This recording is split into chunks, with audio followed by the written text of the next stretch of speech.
Olá! Hoje a gente vai analisar mais a fundo as condenações do 8 de janeiro de 2023, lá em Brasília. Isso. O nosso foco é naquele grupo específico, né? Mais de 100 pessoas que receberam as penas assim mais altas do STF. Exato. A gente está usando aqui reportagens, análises bem detalhadas das provas que foram usadas no julgamento, sabe? A ideia é entender como essas evidências, e olha que interessante, muitas vezes criadas pelos próprios réus, né? Como elas fundamentaram as sentenças. Exatamente. E são penas pesadas, né? A gente está falando de 16 anos e meio, 17 anos e meio de prisão. O STF aplicou a esse grupo. Nossa. E claro, isso gerou muito debate sobre a proporcionalidade, né? Discussões até de anistia lá no Congresso. Sim. Mas o ponto-chave aqui, apesar de ser um crime multitudinário, que é aquela coisa, né? A dificuldade jurídica de saber quem fez o quê no meio da multidão. Certo. As condenações se basearam em provas bem concretas, sabe? Individuais para cada pessoa. E o que chama muita atenção nas fontes é justamente o papel dessas provas digitais, né? Tipo fotos, vídeos, áudios de WhatsApp, de celular. Geolocalização também. Isso, geolocalização mostrando onde cada um estava e até DNA que coletaram nos prédios. Impressionante. E o mais, talvez, irônico é que boa parte desse material foi feito e até compartilhado pelos próprios manifestantes. Fica um contraste, né? Com o que eles disseram depois, de intenção pacífica, que não participaram de vandalismo. Pois é, e é fundamental a gente ver o peso que a justiça deu para essas evidências. Tem vídeos e áudios muito explícitos que foram, assim, decisivos. Por exemplo? Olha, tem o caso do Felício Manuel Araújo. Pegou 17 anos. Ele gravou um vídeo antes de tudo falando tipo: prontos para descermos os três poderes, invadirmos e tomarmos. Pois se filmou lá dentro do Senado falando que o Bolsonaro ia voltar. Outro caso, Camila Mendonça Marques. Tem vídeo dela no Planalto pedindo intervenção militar, falando: agora a gente só sai daqui de dentro com o exército. Bem direto. Claríssimo.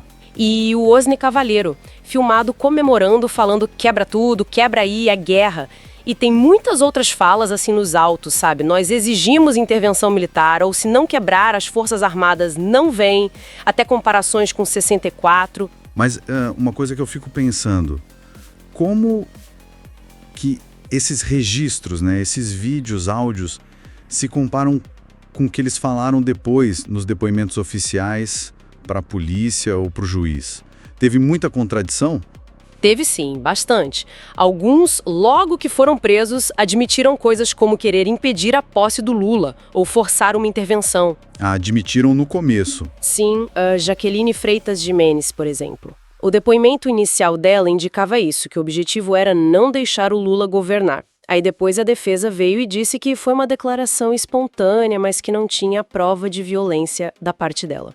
Entendi. Outro caso, Ulisses Fred. No termo inicial constava que ele queria ver as Forças Armadas tomarem o poder, mas depois ele alegou que assinou o depoimento sem ler direito.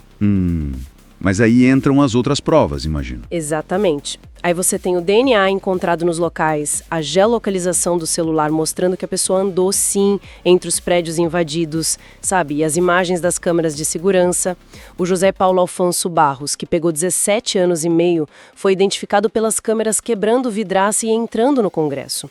Essas provas materiais digitais acabaram minando essas retratações posteriores, né? Faz sentido. Com essa avalanche de provas digitais, físicas, como que a justiça conseguiu, então, individualizar a conduta? Ligar os pontos para cada pessoa ali no meio de tanta gente e aplicar penas tão altas? Olha, isso é fascinante, né?